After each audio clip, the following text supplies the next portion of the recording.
Hello, ladies and gentlemen. My name is Kurt, and welcome back to Farlands or Bust.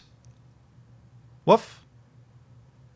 Woof. All right, there we go. A little delayed secondary wolf there. Woof there from the wolf, Wolfie McWolfington Jr., Esquire the Third.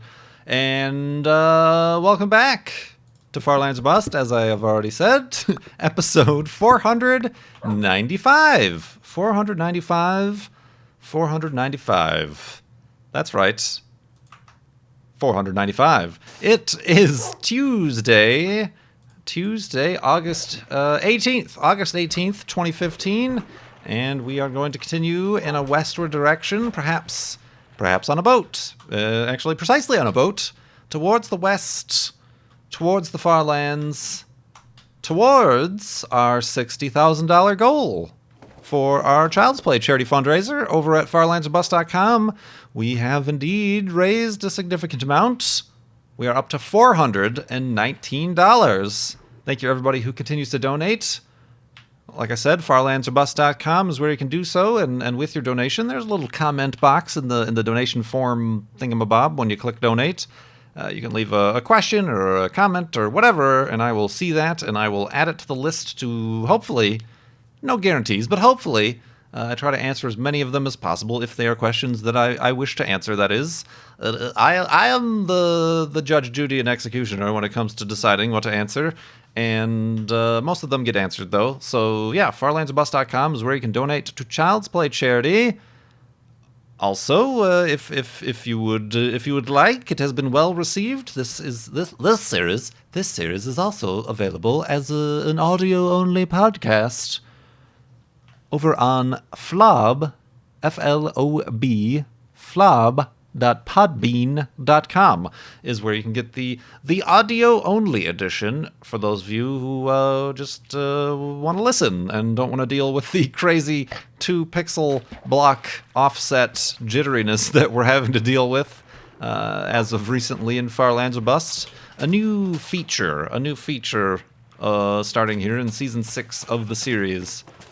And I do appreciate the feedback from that too. I'm very happy. I was a little bit worried, as I said before, that I would just be doing this and like 2 people would be taking advantage of it. But it seems as though more will be taking advantage. But that's great. That's great. I'm glad these little improvements. We've got a long way to go, my friends. We can't do everything all at once. We'll just make little incremental improvements to the series as we continue on.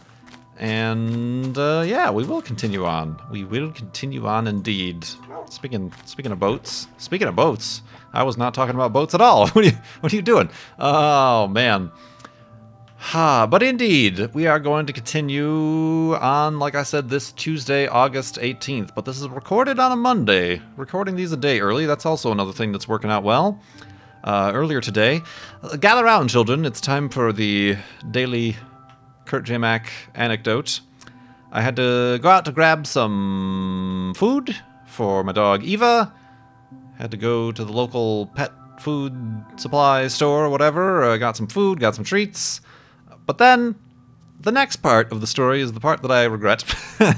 I had just a few things, like 5 things. What were the things? I needed a new light bulb for my bathroom. It's not a normal light bulb, you know. These bathroom light bulbs are the weird globular clusters. These weird globes, you know, that are different types of light bulbs. One burnt out, so got to replace the light bulb in the bathroom. Needed a weird light bulb. I needed lunch meat for my lunch. I needed contact solution for my eyeballs. I needed... What else did I need? I was out of chicken nuggets, gluten-free chicken nuggets, and gluten-free bagels. So 5 things. I had 5 things I needed to pick up. So across the street from the aforementioned pet supply store is a Walmart. And you know where this story is going. Every time. It's for convenience. It's right there. It's not having to drive across town to go to an actual grocery store. So all right, I'll stop by the Walmart for a few things. Otherwise, I don't really like shopping at Walmart out of principle, due to their actions as a large and overbearing corporation and their anti-union, raises to minimum wage and all, you know, all the crazy, weird, and unfortunate things that Walmart is up to. But I decided I just needed these few things. Watch out for that cactus, Wolfie. Just needed these few things, so I would stop by the old Walmart. I go in, and the first thing I notice is I can't find any baskets. I only need 5 things. I don't need a giant cart. I just want one of those baskets. You know, normally they have like a stack of baskets at the entrance. For those of you who have ever been in a Walmart or any store of any kind, really, you have multiple options for your collection of items as you shop. Just looking for a basket. Couldn't find a basket. I'm like, all right, maybe I'll find a basket, you know, in the store. Maybe they're stacked somewhere in the aisles or on the inside of the store. So I pass up. I enter the store. I pass up all the carts and whatnot. I go to one side of the store for the light bulb. Get the light bulb. Go to the pharmacy for the contact solution. So now I have 2 items in 2 hands. This is the maximum number of hands that I have. And I'm still not finding any baskets. No baskets. What have they done with the baskets? Have they gotten rid of the baskets? Are they participating in psychological control of their shoppers? That is to say, without baskets, you are forced to get a cart. And then once you have the cart, you feel obligated to fill the cart, thus spending more money and providing more profits to the Walmart. Oh, I would not be taken in by this swindle, this crazy little scheme of theirs. So I was looking everywhere for baskets. I already had these 2 items in my hand. I couldn't simply walk back out to where the carts were, because the carts are kind of on the outside of the doors, you know, the main doors, the main entrance doors. I'm not gonna put these items down and then go get a cart and then come back. I'm not gonna walk out with these items and feel like I'm getting, you know, I'm thieving a light bulb and some contact solution. Big time. Ooh, look at this place. Ooh, look at this place. It's a place. Neat. Oh, wow. A wide variety of landscapes that we are experiencing right here. Floating island. Really cool mountains. Very nice. I like that kind of pillar thing there. Whoop. It's kind of like a castle. But yeah, I couldn't find literally none. I looked at both entrances. I looked around. I even looked around the self-checkout lanes, because normally stacks pile up there because that's where people drop off their. But no baskets. Not a single basket was found that day. So I'm like, you know what? Screw it. I will not get 5 items. I will only carry what I can put in my hands. So I know that I for sure needed some lunch meat for lunch today. Or Monday, I guess. And so I got a package of ham. I'm like, that's it. Not buying other things. Just, this is all I can carry in my hands. So I went to the self-checkout lane and self-checked out and left. So that's what you get, Walmart. Now your business is in ruins because I did not buy your chicken nuggets, nor have I bought your... What else did I need? Your bagels, your gluten-free bagels. Your profits are now plunging. Oh, man, but I thought that was really weird. Has anybody else been to a Walmart? I apologize if you've been to a Walmart. That's just a terrible tragedy to have befallen you. But, are all baskets gone? Is this a new scheme? Because they have schemes. You know, like the carts, you've noticed, perhaps are getting bigger and bigger. It's because they want you to fill it with more and more items. Also, the very commonly referenced grocery store scheme is in the aisles with more expensive items. They put the floor tiles closer together, or smaller floor tiles, so that the click, click, click, click, click, click of your cart speeds up. So, subconsciously, you think you're walking faster than you are walking in other parts of the store. So you slow down and spend more time in the expensive aisles. That's actually a thing they do. Look it up on the internet. So there's that. Also, that's why they always put the refrigerators and the milk in the back, because it's the milk is the most purchased item. So even if you just go in for some milk, you have to walk through the entire store and see all the stuff in order to get to the milk. You think it's just by accident or by convenience. Oh, no. Purpose. There's purpose behind all this. I'm wondering if it was on purpose that there are no more baskets, just hand baskets at Walmart. But yeah, every single time I go into Walmart, I instantly regret it. I step foot and I'm like, oh gosh, why what wrong turn has my life taken where I've ended up here? What's going on? It's just it's a sad feeling indeed. feeling. It's just something in the air, the way the place smells, or the lights, or I don't know. It's just weird. And I'll continue talking about this. This is going to get more airtime than the whole TSA rant, Walmart rant. So yeah, let's pick out a nice spot. How about this little this little connecting beach here? Make an elevated hidey hole and then continue on. But yeah, anyway, I got what I needed, and I left. And I will never return. No, I'll probably have to return for something convenient at some point or another. Let's do that, and let's go to sleep and continue in the morning.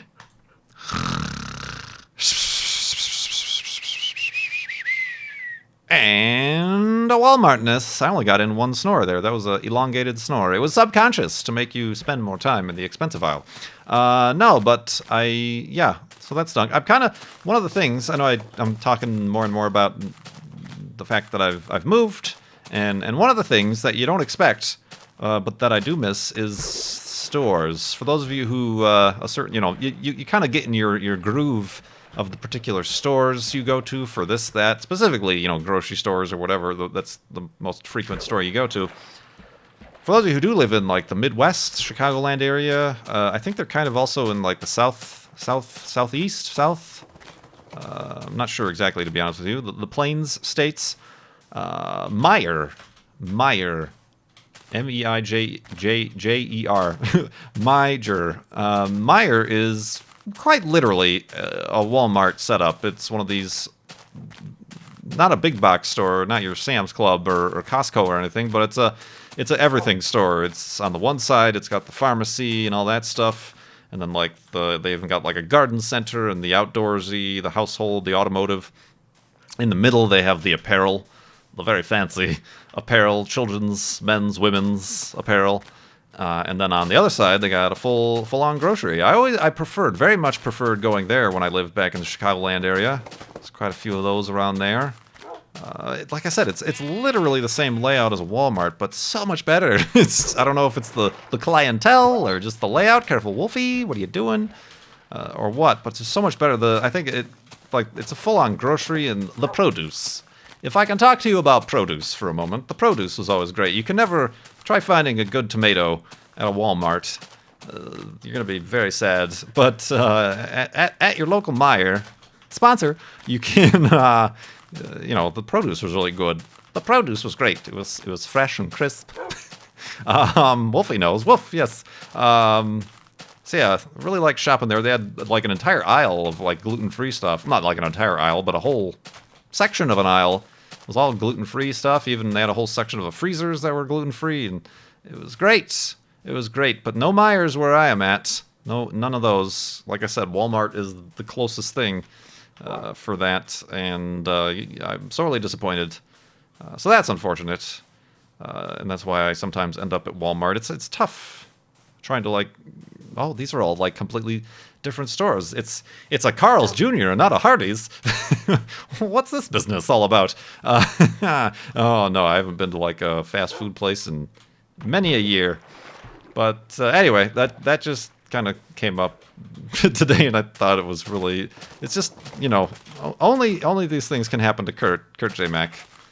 Ends up wandering a Walmart endlessly looking for a frickin' basket because he refuses to get a cart. That's a KurtJMac story. Oh man, speaking of not doing things for years, I got a question here from where is this going? I got a question on the comments of the last video from the real JMB, who said, I haven't watched this series in like 2 years. He's got to almost be there, right? Oh, you'd think so, but at the beginning of this season 6, we left the 2,266,779 monument. That means that's how far we were away from the 00. How many blocks, the coordinates, meters, they're, measurable in meters. That's how far we were away from spawn. The Farlands are at 12,550,820 blocks from spawn. So that means we've got over 10 million blocks to go. We are just at Let me calculate this really quick. 18. Oh gosh, careful, Wolfie. 18.06. Stop it. 18.06% of the way there. I just did that in my mind. I did not at all have that written down already. 18.06% of the way there, which is crazy. I was amazed that we were like 2% of the way there during the first Flobathon. A measurable amount of the way to the far lands. And the estimations come in wild and crazy all over the place. 10 years, 20 years, 30 years remaining. But you know, the pace changes every now and again, and it certainly will continue to change. But we're still trying to get there. It's not about the destination necessarily. It's about the journey. It is about the journey, right, Wolfie? He's not so thrilled about the journey. Also, another question, speaking of Wolfie, from the comments. Taylor, has Wolfie ever died? Wolfie has not... well, if he's careful on this ice, he might have to change this answer. Teleport, there we go. Wolfie has not ever died. That's probably a spawner, but it's also probably underwater. Let's just test things out really quick. Oh, it is not. This is interesting. I don't know that we've ever... Oh, that had to happen. Dang it. Wait. Alright, what if we... So yeah, Wolfie has not ever died. He's disappeared via glitch in the Matrix. And then we, at the end of Season 4, he disappeared during the Flobathon. What do we got? Some iron. I need some iron. That's helpful. But I don't know that I see where another chest would be. There might not be another chest. I hear a bunch of skeletons. Perhaps it behooved me to just make a hasty exit. Oh, yes. It might behoove me indeed. Maybe I should get some of this sand on my bar. Is that where it would be? No, it would actually be down another layer.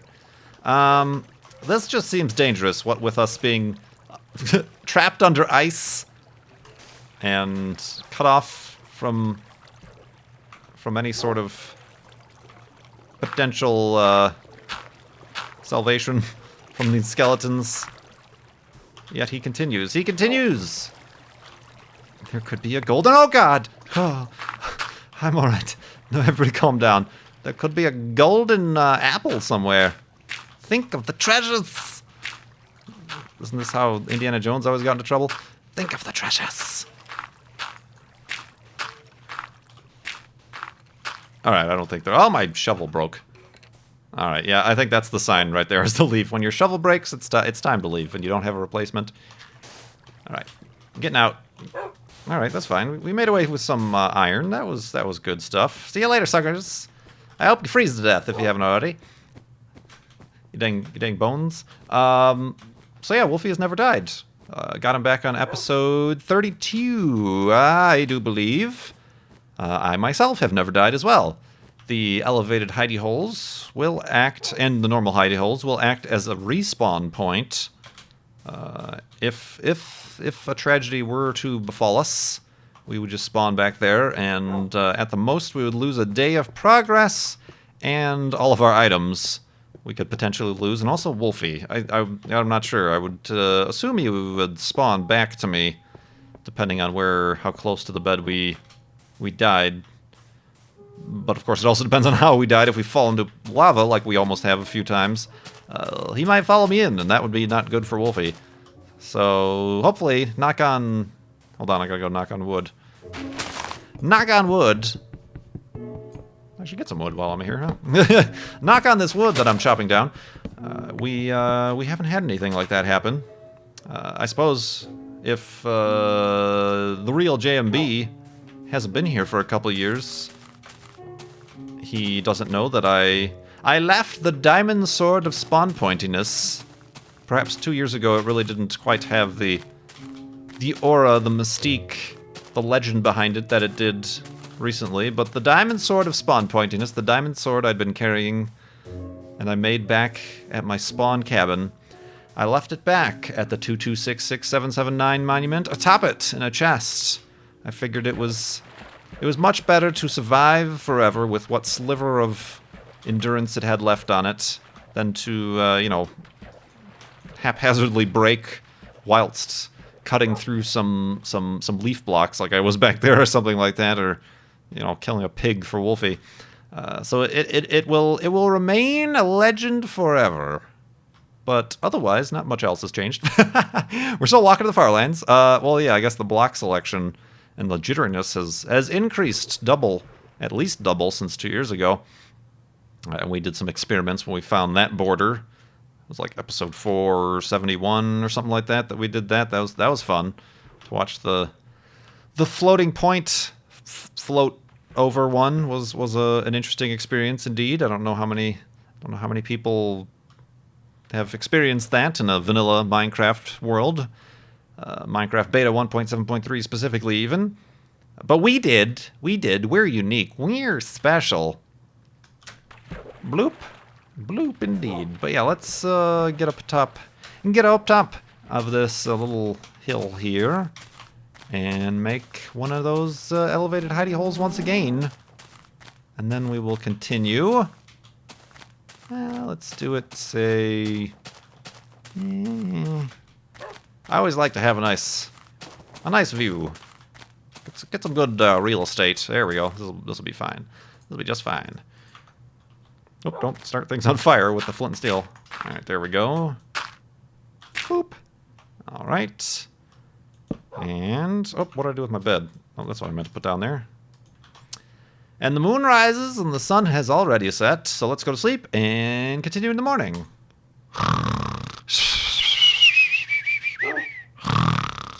And a woofness. Right, Wolfie? Speaking of which, Wolfie and your longevity of life, I doth require some more pigs for food. I guess we can go through here. So despite the fact that I do take questions through the donations and donors to the Child's Play charity, I'll also take a quick glance at the YouTube comments and see if there's anything interesting. You know, stuff like that is helpful for new Farlanders or Farlanders who have left us for 2 years. Hopefully you stick around and we don't have to wait another 2 years to see you. I'm looking at you, person. That's right. Dang Fairweather fans. No. But yeah, we're continuing on here. I did get a question from a donor named Luke. That was Darth Vader if he was an orca whale. Luke has asked, are you going to PAX Prime this year? If so, what do you look forward to seeing most? Ooh, I look forward to seeing this big old empty cavern here. That's pretty cool. But I do have some unfortunate news, I am afraid, about PAX Prime. I have indeed decided to go. Hey, check out that cliffhanger. That's right. I can stir some drama. No, but I have decided to go. I know I kind of mentioned that I was wanting to and planning on going a while ago. But it's been back and forth, both for the fundage, the old bank account, and also, you know, related things. I'm also in the midst of collecting parts for the new KurtJMac computer, the gaming computer I'm building, and then this computer will be relegated to solely rendering of videos to hopefully help streamline things and then again make more videos and you know, sort of it's a circle. It's a vicious circle of content creation on YouTube. So I've got that stuff coming together. I got the graphics card, which was meant for this computer, but we won't talk about that. Got the graphics card. I just got a new motherboard. I've got the full list. I know exactly. I could just buy everything right now, but I'm waiting. I'm picking and choosing as I see sales pop up because I'm poor. I'm not poor. I need to be thrifty with my fundage. So yeah, I am planning on going to PAX Prime, which is at the end of this month in like 2 weeks. And but because of that, I'm probably by the end of next month, by the end of September, this new computer should be built. If I wait any longer, then the parts I'm planning on buying are going to be too old, and or they're like not going to be available anymore. So I should getting on with that. But yeah, going to be going to PAX Prime. PAX Prime is a long one. This is in Seattle. At the end of the month, like I said, the last week of the month. It's Monday. I'm sorry, Monday. Well, it is Monday, but it's Friday, Saturday, Sunday, Monday. It's a 4-day event. That's a long convention. Specifically, if you try to get there before and after, then you're gone for 6 days. I cannot do that, but I will be there for at least the final 2 days. More importantly, the Sunday. Sunday is when the Mindcrack panel is happening. We did indeed get another panel. That's happening at noon on Sunday. I'm not sure if the schedule is up on the website yet, but it is up in the mobile app schedule guide thing that you can download. But it's Sunday, excuse me. It's on Sunday at noon. We have the Mindcrack panel. And then directly following that, and I think this is a first for us, we have like an official signing event. Like, we're going to a specific place in a specific room to have a specific hour and a signing booth for all of us, which is new. And I'm not sure, because that is part of it's like on the schedule and part of the actual PAX Prime event thing. You still might require a PAX badge for the Sunday in order to attend that. So I'm not sure if then above and beyond we are going to be planning on doing anything outside. Normally we try to do something outside the convention for local folk who can't perhaps make it to the proper convention or don't have passes. We tend to do something outside of it, but I'm not sure, because those two things are happening in rapid succession on the Sunday, and like I said, I'm not going to be there all the days, so even if they do schedule such a thing, it might happen on different days. So we'll find out. We're kind of loosely planning on that stuff. But yeah, I am going to PAX Prime. Anything I'm looking forward to? Not really. I don't really go to those things to really look at games or make business transactions or anything like that. Ooh, look at that tree. It's the lonely giant tree atop a perch there. So yeah, I don't know what the reason even is to look forward to.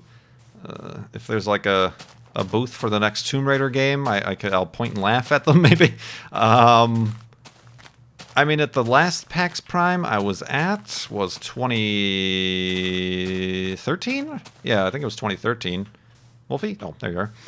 And that one I went into the indie booth, met Erin Robinson, who made Gravity Ghost, and talked to her about Gravity Ghost, and that's how got in contact, and then was able to get the key to play that on YouTube. And now, that was a great game. It's probably in the top, like I say, in the top 10 of all the games I've ever played on this little YouTube channel we call home here on KurtJMac.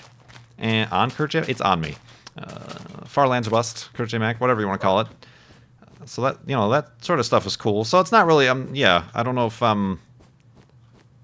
is the next Forza game? Here's a pig. Is the next Forza game going to be there? Could I try out the next Forza game? I don't know. I'm not going to be having like any sort of crazy media pass or anything like that either. So I'm not really going as someone who's giving coverage. So I don't think, I'm not much of a standing in line person either. So I've never even tried like Oculus Rift. I wish somebody would set up Assetto Corsa and Oculus Rift on one of these conventions so I could try that out. That'd be fun, but I doubt that's a thing that's happening. So I'm interested in Oculus Rift now that the first consumer edition is going to be coming soon. Like I said, playing something like Assetto Corsa would be really fun. In that, or Proteus, or one of my crazy weird walking simulator games or something like that would be cool. But yeah, I'm not really looking. I suppose just seeing random folk, fans and things, and a whole bunch of other people or tend to be up there.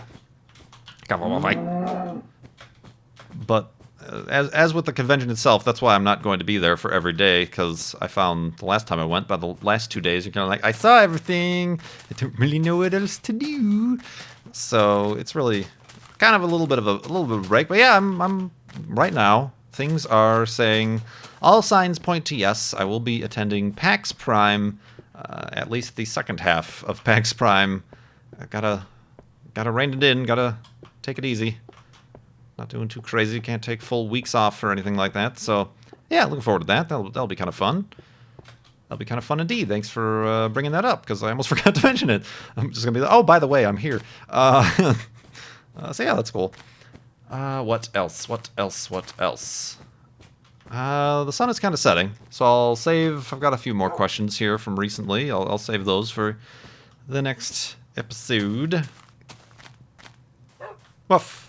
Got a lot of big oceans of ice this episode we've been crossing.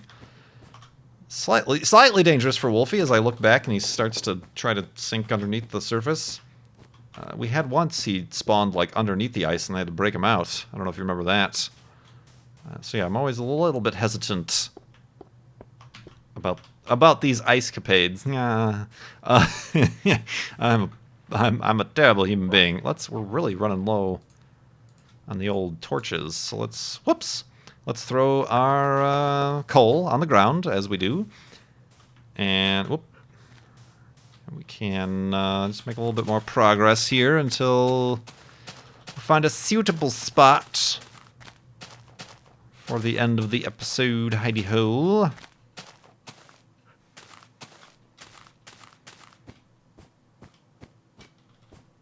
Boop, beep, bop. Okay, I'm traveling into some bad situations there at the top of a cliff. There we go. All right. Ooh. The sun. You can see the sun's corona once you are underneath the water. I think I always knew that. I just never paid attention. I never made any sort of scientific notes about it. The diffraction through the water is what causes that, my friends. I don't know. Oh, man. Whoa, hi, Wolfie. All right. Here looks like a good... Yeah, well, this looks like exactly the same place we ended the last episode with. Here on a little beach we made. Put down one of those newly formed torches. Have Wolfie push us around. We were kind of really lacking the pigs this episode. We just had that one, but I don't think he gave us anything. You dang pigs! You're holding out on me. And then, I think that we really didn't make any pomp and circumstance about it, but that was the first spawner we found this season. Was that one that was under the ice? Well, there you have it. Put that down. Found our first spawner and got some iron out of it. Perhaps missed a secondary chest that may or may not have been there. But oh well, we escaped with our lives. We escaped with our lives. Whoops, sorry, I did not mean to do that. The block selection stuff is screwing me up. There we go. All right, so we're in the hidey hole. We gotta make another, let's actually make a whole another set of tools here. We gotta get some sticks first. Good thing you turn those into torches. So let's should I make an iron pickaxe? Would that be better? I don't know, I feel like I should save the iron for, I don't even have any, oh yeah, I do, it's right here. Durr. I can make, no, I don't need an axe. I need a shovel and a pickaxe. There we go. Bing bong, there we go. This is a renewable resource. Not really, actually. The cobblestone is just abundant, not necessarily renewable. And then, what do we need to make? We need to make the beds. Bing, bing, bing, bing, bing, bing, bing, bing, bing. Perhaps another boat or two. I say 2, and let's turn the rest of these into torches. Whoop, hello, hi, how are you? Good job. And I think we're set. We are set for episode 495. Looking forward to episode 500, eh? We can make the diamond boots, the diamond shank boots, hiking boots. of episode 500ness, and then we'll see how long those last. Perhaps they will last till episode 1000, and then we can leave those the F3 monument there. Stay tuned to find out. It's got another 4 years until that happens. Oh, man. But thank you so much for watching and donating to Child's Play charity at farlandsofbus.com. My name is Kurt. I will see you next time.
Luke.